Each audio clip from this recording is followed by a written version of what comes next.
Hello friends, நான் தான் உங்களோட ஏபி. திருப்பதி லட்டில் ஒரு மிகப்பெரிய ஒரு ஸ்கேம் ஒன்று நடந்திருக்கு. என்னடா ஸ்கேம் அப்படின்றது பார்த்தீங்கன்னா, திருப்பதி லட்டில் நான்வெஜ்ஜை கலந்துருக்காங்க.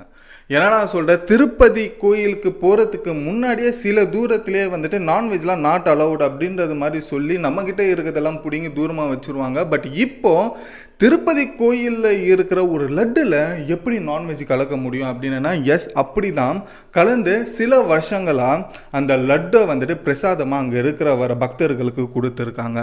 இது மிகப்பெரிய ஒரு ஸ்கேம் அப்படின்றது தான் சொல்லணும். ஏன் அப்படின்னா, தமிழ்நாட்டில் மட்டும் இல்லை, இந்திய அளவில் இருக்கிற எல்லா இந்தியர்களுக்குமே வந்துட்டு ஒரு ஒன் ஆஃப் த ஹோலி பிரசாதம் அப்படின்னு பார்த்தீங்கன்னா ஒரு முக்கியமான ஒரு இடத்த பிடிச்சிருக்கிறது தான் இந்த திருப்பதி லட்டு அப்படின்றது சொல்கிறோம். ஸோ அந்த திருப்பதி லட்டு ரொம்ப ஒரு ஹோலியாக வந்துட்டு பார்க்கப்படுற ஒரு விஷயமா இருக்கிறதுனால அதில் வந்துட்டு ஒரு நான்வெஜ் கலந்து இவ்வளோ வருஷமாக பக்தர்களுக்கு கொடுத்துருக்காங்க அப்படின்றது ஒரு ரிப்போர்ட் மூலியமாக தெரிஞ்சிருக்கு. அதுவுமே அந்த ரிப்போர்ட்டு யார் மூலியமாக தெரிஞ்சிருக்கு தெரியுமா? அந்த திருப்பதி இருக்கிற ஆந்திர பிரதேஷ் அப்படின்னு சொல்லப்படுற அந்த நாட்டோட சிஎம்மான சந்திரபாபு நாயுடு தான் இந்த ஒரு விஷயத்தை ரிவீல் பண்ணியிருக்காரு.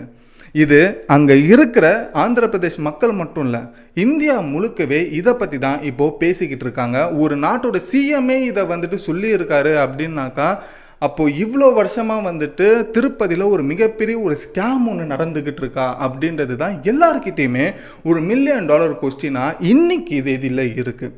ஸோ என்ன நடந்தது திருப்பதி லட்டில் எப்படி இந்த ஒரு நான்வெஜ் சம்மந்தப்பட்டமான ஒரு விஷயங்கள் எல்லாம் வந்துட்டு மாறி இருக்குது? ஸோ இதில் என்ன மாதிரி ஒரு ஸ்கேம் இதில் அடங்கி இருக்குது, இதுக்கு யாரெல்லாம் சம்மந்தப்பட்டிருக்காங்க, இது எப்படி வெளியே வந்தது, அது மட்டும் இல்லாமல் இந்த திருப்பதி லட்டோட வரலாறையுமே சேர்த்தே நம்ம தெரிஞ்சுக்கலாம். அது ரொம்ப பெரிய ஒரு ஷாக்கிங்கான ஒரு ரிப்போர்ட்லாம் இருக்குங்க. இந்த திருப்பதி லட்டோட ஹிஸ்ட்ரியெலாம் நம்ம பார்க்கும்போது இதுக்கு பின்னாடி இத்தனை பேரோட உழைப்பு இருக்கான்றது நானே ரொம்ப பிரமிப்பாக பார்த்தேன் ஒரு ஆர்டிகல் படிக்கும்போது. அது எல்லா டீட்டெயிலுமே போல வெறும் 10 நிமிஷத்தில் ஷார்ட் அண்ட் ஸ்வீட்டாக தெரிஞ்சுக்கலாம். ஸோ வாங்க வீடியோக்குள்ளே போகலாம். நான் தான் உங்களோட AB and welcome to our channel. இன்னும் நம்ம சேனல் சப்ஸ்கிரைப் பண்ணலாம், உடனே சப்ஸ்கிரைப் பண்ணிக்கிங்க. ஸோ இந்த மாதிரி உலகத்தில் நடக்கிற முக்கியமான விஷயங்கள் எல்லாம் நீங்கள் வேக்கப் ஆகிறதுக்கு முன்னாடி உங்கள் ஃபோனுக்கு ஒரு நோட்டிஃபிகேஷனாக வரணும் அப்படின்னா அதுக்கு உங்களோட சப்போர்ட்டை சப்ஸ்கிரைப்ன்ற ஒரு விஷயத்தில் காமிச்சுக்கோங்க. ஸோ ஃபர்ஸ்ட் விஷயம் எங்கேருந்து ஆரம்பிக்கலாம் அப்படின்னு பார்த்தோன்னா, இந்த திருப்பதி அப்படின்னு சொல்லப்படுற இந்த திருப்பதி லட்டு இருக்குல்ல பிரசாதம், இந்த பிரசாதத்தில் வந்துட்டு என்ன மாதிரி ஸ்கேம் ஒன்று நடந்திருக்கு அப்படின்னாக்கா, இந்த திருப்பதி லட்டு செய்கிறதுக்காக வந்துட்டு கீ வந்துட்டு அதிக அளவில் தேவைப்படுது. கிட்டத்தட்ட ஒரு நாளைக்கு 1/2 டன்னுக்கும் மேலே, அதாவது 500 கிலோ ப்ளஸுக்கும் மேலே வந்துட்டு நெய் அப்படின்றது தேவைப்படுது ஒரு நாளைக்கு. ஓகேங்களா? நம்ம 1 லிட்டர் நம்ம வீட்டுக்கு வாங்கினாலே எவ்வளோ செலவாகுன்றது பாருங்கள். கிட்டத்தட்ட 500 கிலோக்கும் மேலே ஒரு நாளைக்கு வந்துட்டு அங்கே லட்டு செய்கிறதுக்கான ஒரு நெய் அப்படின்றது கீன்றது தேவைப்படுது அப்படின்றது ஒரு விஷயம். ஸோ இதுக்கு வந்துட்டு ஒரு ரீப்ளேஸ்மெண்ட் பண்ணணும் அப்படின்றதுக்காக வந்துட்டு என்ன பண்ணியிருக்காங்கன்னா ரொம்ப நாளாக வந்துட்டு யோசிச்சுட்டே இருந்திருக்காங்க. பட் அதில் ஒரு கிரிட்டிக்கலான ஒரு சிச்சுவேஷன் இருக்குது. கீக்கு பதிலாக வேறு எந்த எண்ணெயை போட்டாலுமே வந்துட்டு டேஸ்ட்டு மாறிடும். ஸோ அதனால் டேஸ்ட்டும் மாறக்கூடாது அப்படின்றதுக்காக வந்துட்டு என்ன பண்ணியிருக்காங்கன்னா பாம் ஆயில் எடுத்துக்கிட்டாங்க. அந்த பாம் ஆயிலில் பன்றியோட இறைச்சி இருக்கு இல்லையா, பன்றியோட கொழுப்பு, மாட்டோட கொழுப்பு, அதுக்கப்புறமா மீனோட எண்ணெய், இது 3மே பாம் ஆயில் கூட கலந்து அதில் வந்துட்டு லட்டு செஞ்சுருக்காங்க.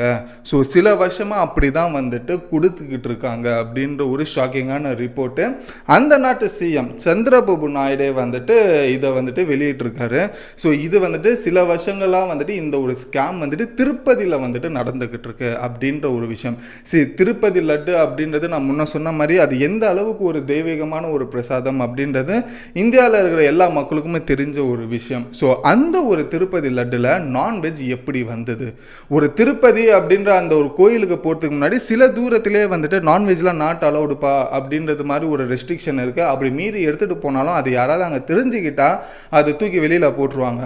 ஸோ அந்த மாதிரி இருக்கிற ஒரு பர்ஃபெக்டான ஒரு ரெஸ்ட்ரிக்ஷன் ஏரியாவில் கோயிலுக்குள்ளே லட்டு செய்கிற அந்த குக் பண்ணுற அந்த ஒரு கிச்சனில் வந்துட்டு எப்படி ஒரு நான்வெஜ்ஜோட இந்த பன்றியோட கொழுப்பு, மாட்டோட கொழுப்பு இது எல்லாம் போய்கிட்டு இருக்கு அதுவும் இவ்வளோ வருஷமா அப்படின்றது தான் இங்கே மிகப்பெரிய ஒரு கேள்வி. இது அரசாங்கத்தோட உதவி இல்லாமலையோ இல்லை அங்கே இருக்கிற பெரிய பெரிய தலைவர்களோட உதவி இல்லாமையோ உள்ளே போகிறதுக்கான வாய்ப்புகள் இல்லை. ஸோ இதில் வந்துட்டு ஒரு மிகப்பெரிய ஒரு ஸ்கேம் ஒன்று அடங்கி இருக்கு அப்படின்ற ஒரு விஷயம் சந்திரபாபு நாயுடு வந்துட்டு இதை ஒரு கிளைமாக வச்சார். ஸோ இதுக்கு வந்து ஆப்போசிஷன் பார்ட்டியாக இருந்தால் ப்ரீவியஸாக இதுக்கு முன்னாடி இருந்தது யாருன்னா ஜெகன்மோகன் ரெட்டி. அவர் ஒரு விஷயத்தை இதுக்கு வந்துட்டு கிளாரிஃபை பண்ணாரு. நம்ம அதை பார்க்கறதுக்கு முன்னாடி இதை வந்துட்டு நம்ம கிளாரிஃபை பண்ணிடலாம். ஸோ இந்த மாதிரி ஒரு விஷயம் ரெஸ்ட்ரிக்ஷனாக இருக்கிற இடத்துல ஒரு லட்டுல வந்துட்டு ஆல்ரெடியே மாட்டை வந்துட்டு கொல்லக்கூடாதுன்றது ஒரு பெரிய பிரச்சனை பஞ்சாயத்து இந்தியாவில் போய்கிட்டு இருக்கு. அப்படி இருக்கிற நேரத்தில் இந்துக்களால் பார்க்கப்படுற இந்த ஒரு இதுவில் மாட்டு இறைச்சியோட கொழுப்பு வந்துட்டு சேர்க்கப்பட்டிருக்கிறதுன்னு தான் இங்கே நிறைய பேரை வந்துட்டு கோவப்படுத்தி இருக்கு. ஸோ இதுக்கு எல்லாத்துக்குமே காரணம் முன்னாடி இருந்த கவர்மெண்ட் தான்ப்பா. ஸோ வந்துட்டு கீக்கு வந்துட்டு ஆல்டர்னேட்டிவான ஒரு ஆப்ஷனை வந்துட்டு பார்க்கறதுக்காக இதெல்லாம் பண்ணியிருக்காங்க. ஸோ ஒரு லட்டோட கட் ஆஃப் அந்த காஸ்ட்டை வந்துட்டு கட் ஆஃப் பண்ணதுக்காக இந்த மாதிரி ஆல்டர்னேட்டிவ் ஆப்ஷன்லாம் சூஸ் பண்ணி இருக்காங்க அப்படின்றது ஏகப்பட்ட கிளைம் வந்துட்டு இப்போ இருக்கிற கரண்ட் கவர்மெண்ட்டாக இருக்கிற சந்திரபாபு நாயுடு வந்துட்டு ஏகப்பட்ட கிளைம் வந்துட்டு வச்சிருக்காங்க ஜெகன்மோகன் ரெட்டிக்கு அகென்ஸ்டா. ஸோ இந்த ஒரு பஞ்சாயத்து போய்கிட்டு இருக்கிற நேரத்தில் இதை வந்துட்டு இருக்கிற எல்லா மக்களும் ஜெகன்மோகன் ரெட்டி பக்கம் திரும்புகிறாங்க. ஸோ எல்லாருமே வந்துட்டு இந்த மாதிரி ஜெகன்மோகன் ரெட்டி கிட்ட அது ப்ரீவியஸாக இருந்தது அவரோட ஆட்சி தானே. ஸோ அவர்கிட்ட வந்துட்டு கேட்கும்போது என்ன சொல்கிறாங்கன்னா இது டெஃபினட்டாக எதிர்கட்சி எந்த அளவுக்கு கீழ்த்தனமாக போகணுமோ அந்த அளவுக்கு ரொம்ப கீழ்த்தனமாக போயிருக்காங்க இந்த ஒரு விஷயத்த. ஸோ அவங்ககிட்ட என்ன ப்ரூஃப் இருக்குன்னு இதை சொல்கிறாங்க அப்படின்ற சொல்லி ஜெகன்மோகன் ரெட்டி வந்துட்டு இந்த மாதிரி லட்டில் எதுவுமே கலக்கலை, அது எப்பயும் போல் உருவாக்குற அந்த மாதிரி தான் உருவாக்கி இருக்காங்க, இது வரைக்குமே அப்படி தான் உருவாக்கிக்கிட்டு இருக்காங்க, அதில் எந்த ஸ்கேமும் நடக்கலன்னு சொல்லிட்டு ஜெகன்மோகன் ரெட்டி வந்துட்டு இந்த ஒரு விஷயத்த சொல்கிறாங்க. பட் இந்த ஒரு விஷயம் சொன்னதுக்கப்புறமா இதை எடுத்துகிட்டு போய் திரும்பியும் வந்துட்டு சந்திரபாபு நாயுடு கிட்ட கேட்கும்போது நான் வெறும் வாய் வார்த்தையாக சொல்லலை, என்கிட்ட ரிப்போர்ட் இருக்குன்னு சொல்லி ரிப்போர்ட்டை கையில் வச்சுக்கிட்டு இருக்காராம். அந்த லட்டில் வந்துட்டு சில பல டெஸ்ட்டு எடுத்திருக்காங்க. அந்த டெஸ்ட்டில் குஜராத்தில் இருக்கிற லேபரட்டரியில் வந்துட்டு கன்ஃபார்ம் பண்ணியிருக்காங்க, ஆமாங்க இந்த லட்டில் வந்துட்டு மாட்டு இறைச்சியோட கொழுப்பு இருக்குது, பன்றி இறைச்சியோட கொழுப்பு இருக்குது, மீனோட எண்ணெய் இருக்குது, அது கூட பாமாயிலும் சேர்த்து தான் வாசனை வந்துட்டு தெரியாமல் அதே போல் நெய்யோட டேஸ்ட் அப்படியே இருக்கணும்னு சொல்லி இந்த ஒரு லட்டை வந்துட்டு இதெல்லாம் மிக்ஸ் பண்ணி உருவாக்கியிருக்காங்க அப்படின்ற ஒரு லேப் ரிப்போர்ட்டை வந்து கையில் வச்சுக்கிட்டு சந்திரபாபு நாயுடு வித் ப்ரூஃபோடு வச்சுருக்காரு. ஸோ இது அடுத்த ஒரு ஷாக்கு. ஸோ இது ரெண்டு கட்சிக்குள்ளே போகிறதுக்கு முன்னாடி நடுவில் வந்துட்டு காங்கிரஸுமே ஒரு விஷயம் இப்போ சொல்லுது, என்ன அப்படின்னாக்கா லட்டில் வந்துட்டு நான்வெஜ் கலந்துருக்காங்களா இல்லையா, அதாவது இந்த இறைச்சியோட கொழுப்புலாம் போட்டிருக்காங்களா இல்லையான்றது வந்துட்டு லேப் ரிப்போர்ட்டெல்லாம் தாண்டி இந்த ரெண்டு கட்சிகளோட சண்டைகள்லாம் தாண்டி நீங்கள் சிபிஐ என்கொயரி வைங்க, அந்த சிபிஐ என்கொயரிலையுமே இதுதான் வந்துருக்கு அப்படின்னாக்கா ஸோ அதுக்கப்புறமா நம்ம அடுத்த ஒரு முடிவை நம்ம எடுக்கலாம்னு சொல்லிட்டு காங்கிரஸ் ஒரு சைடு வந்துட்டு சொல்லிக்கிட்டு இருக்காங்க. ஸோ இதுதான் இப்போதைக்கு ஒரு பஞ்சாயத்து. பட் இந்த பஞ்சாயத்தில் இப்போ இருக்கிற சந்திரபாபு நாயுடு வந்துட்டு இதுதான் ரிப்போர்ட் அப்படின்னு சொல்லி எங்கேயுமே சப்மிட் பண்ணலை. ரிப்போர்ட் இருக்குது, உங்களுக்கு ப்ரூஃப் வேணால் நான் தரத்துக்கு தயார் அப்படின்றது சொல்கிறாங்க. பட் அந்த ரிப்போர்ட்டை அவர் சப்மிட் பண்ண ஆரம்பித்து அது உண்மை அப்படின்றது தெரிஞ்சிச்சுன்னா இப்போ வெடிக்கிற பூதாகரத்தை விட இன்னும் மிகப்பெரிய ஒரு விஷயமா இது ஒரு பஞ்சாயத்தாக மாறும். ஏன்னா திருப்பதி லட்டுன்றது ஒரு சாதாரண விஷயம் இல்லை. எல்லா வீட்லேயுமே ஒரு திருப்பதி லட்டு போய் கொடுத்தோம் அப்படின்னாக்கா எல்லாருமே அது ஒரு தெய்வீகமாக வாங்கி அதுக்கப்புறமா தான் அதை சாப்பிட ஆரம்பிப்பாங்க. ஸோ அந்த அளவுக்கு ஒரு முக்கியமான ஒரு லட்டு அப்படின்றதெல்லாம். பட் அந்த லட்டில் இவ்வளோ பெரிய ஒரு ஸ்கேம் நடத்தி மக்களை ஏமாத்திருக்காங்கன்னா யாருமே சும்மா இருக்க மாட்டாங்க. பட் இந்த திருப்பதி லட்டு அப்படின்றது சொல்லும்போது இதோட வரலாறை வந்துட்டு நான் ஜஸ்ட் ஒரு விக்கிபீடியாவில் படிக்கும்போது வந்துட்டு ஒரு ஷாக்கிங்கான நம்பர்ஸ்லாம் எனக்கு கிடச்சிதுங்க. என்ன அப்படின்னாக்கா இந்த திருப்பதி லட்டு எப்போ முதல்ல உருவாக்குனாங்க, 17th century, கிட்டத்தட்ட 1715, கிட்டத்தட்ட 300 வருஷத்துக்கும் மேலான பழமையான ஒரு நம்பிக்கை தான் இந்த திருப்பதி லட்டு அப்படின்றது ஒரு விஷயம். ஸோ கிட்டத்தட்ட 300+ இயர்ஸாக இந்த திருப்பதி லட்டு அப்படின்றது ஒன்று இருக்குது. 300 வருஷத்துக்கும் மேலே இந்த திருப்பதி லட்டு தான் பிரசாதமாக அங்கே கொடுத்துக்கிட்டு இருக்காங்கன்றது ஒரு பிக் நம்பர்.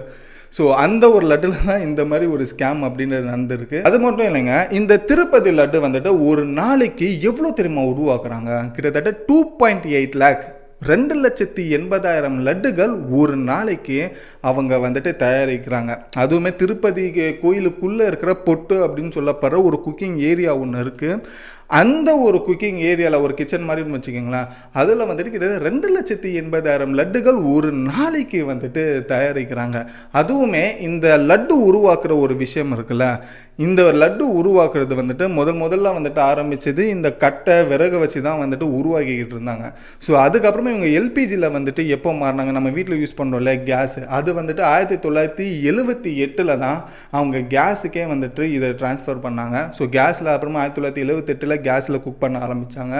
அதுக்கப்புறமா இப்போ கன்வேயர் பெல்ட் அப்படின்னு சொல்லப்படுற 2010 இருந்து மிஷின்ஸை வச்சு தயாரிக்கிறாங்க. ஏன்னா ஒவ்வொரு நாளுமே இதோட எண்ணிக்கை அதிகமாகிறதுனால இதை சமைக்கலாம் முடியாது, மிஷினில் போட்டு உருவாக்குனா தான் அப்படின்றது சொல்லி ஸோ மிஷினை 1க்கு 3 மிஷின் வாங்கி 2010 இருந்து இது மிஷின் மூலியமாக இந்த லட்டை உருவாக்குறாங்க அப்படின்ற ஒரு விஷயம் தெரிஞ்சுக்குங்க. அது மட்டும் இல்லாமல் இந்த லட்டை வந்துட்டு எப்படி திரும்ப உருவாக்குறாங்க, என்ன மாதிரி இன்க்ரீடியன்ஸ்லாம் போட்டு உருவாக்குறாங்க அப்படின்றது பார்க்கும்போது ஒவ்வொரு இன்க்ரீடியன்ஸும் கிட்டத்தட்ட பல டன்னில் வந்துட்டு வாங்கி அதை வந்துட்டு உருவாக்குறாங்க. அந்த நம்பர்ஸ்லாம் பார்த்தா நான் ஒரு நிமிஷம் எனக்கு தலையே சுற்றிடுச்சு அப்படின்னு சொல்லணும். ஸோ அந்த லட்டில் இருக்கிற இன்க்ரீடியன்ஸ் என்ன அப்படின்னு பார்த்தீங்கன்னா கிராம் ஃப்ளவர் அப்படின்னு சொல்கிறாங்க. ஐ திங்க் அது கடலை மாவுன்னு நினைக்கிறேன். அந்த கடலை மாவு ஒன்று, 2வது வந்துட்டு என்னென்னா சுகரு, 3வது கீ, 4வது ஆஸ் யூஷுவலாக வந்துட்டு நட்ஸு, அது கூட வந்துட்டு சில சுகர் ரிசன்ஸ் எல்லாம் சேர்க்குறாங்க. ஸோ இந்த கடலை மாவு மட்டும் ஒரு நாளைக்கு எவ்வளோ தெரியுமா யூசேஜ் ஆகுது, கிட்டத்தட்ட 10 டன்னுக்கு கடலை மாவு மட்டுமே ஒரு நாளைக்கு வாங்குறாங்க. சுகர் வந்துட்டு கிட்டத்தட்ட சர்க்கரை இனிப்பு இருக்குல்ல, அது மட்டும் எவ்வளோ தெரியுமா, கிட்டத்தட்ட 700 கிலோங்க, ஒரு நாளைக்கு 700 கிலோ செலவாகுது. அப்புறம் நட்ஸு பார்த்தீங்கன்னா கிட்டத்தட்ட 500 கிலோவுக்கும் மேலே அதோட நட்ஸு பாதாம் முந்திரிலாம் இருக்குது இல்லையா, இதெல்லாம் 500 கிலோவுக்கு தேவைப்படுதான் ஒரு நாளைக்கு. அதே போல் நெய், இந்த நெய்னால தான் இந்த ஒரு ஸ்கேமே. இந்த கீ மட்டுமே கிட்டத்தட்ட ஒரு நாளைக்கு 540 லிட்டர் கீன்றது தேவைப்படுது இந்த ஒரு கிட்டத்தட்ட 2,80,000 லட்டு செய்ய. கிட்டத்தட்ட எல்லாமே 1/2 டன்னுக்கு மேலே தான், நெய்யும் 1/2 டன்னுக்கு மேலே தான், அப்புறமா பாதாம் பருப்புலாம் இருக்கிற அந்த நட்ஸுமே 1/2 டன்னுக்கு மேலே தான், அதுக்கப்புறமா வேறு என்ன இருக்குது சர்க்கரையுமே 1/2 டன்னுக்கு மேலே தான், எல்லாமே 1/2 டன்னுக்கு மேலே தான் எல்லா இன்க்ரீடியன்ஸும் ஒரு நாளைக்கு தேவைப்படுது. அப்போது ஒரு மாதத்துக்கு கிட்டத்தட்ட 30 நாளைக்குனா கணக்கு போட்டாலே ஒரு நிமிஷம் தலையே சுற்றிடும், கால்குலேட்டரே கன்ஃபியூஸ் ஆகிற அளவுக்கு இதோட மாஸ் ப்ரொடக்ஷன் ஒவ்வொரு நாளுமே நடக்குது. ஸோ இதில் தான் இந்த ஸ்கேம், இந்த கீன்றது ஒரு நாளைக்கு 500 கிலோவுக்கும் மேலே தேவைப்படுது அப்படின்றதுனால ஸோ இதை பாம் ஆயில் கூட மாட்டோட இறைச்சியோட கொழுப்பு, அதுக்கப்புறமா பன்றியோட கொழுப்பு, அதுக்கப்புறம் மீனோட எண்ணெயெல்லாம் சேர்ந்து அந்த கீயோட அதே ஒரு டேஸ்ட்டில் வந்துட்டு கொடுக்கணும் அப்படின்னு நினச்சிட்டு இந்த ஒரு ஸ்கேமை பண்ணிக்கிட்டு இருக்காங்க சில வருஷமாக.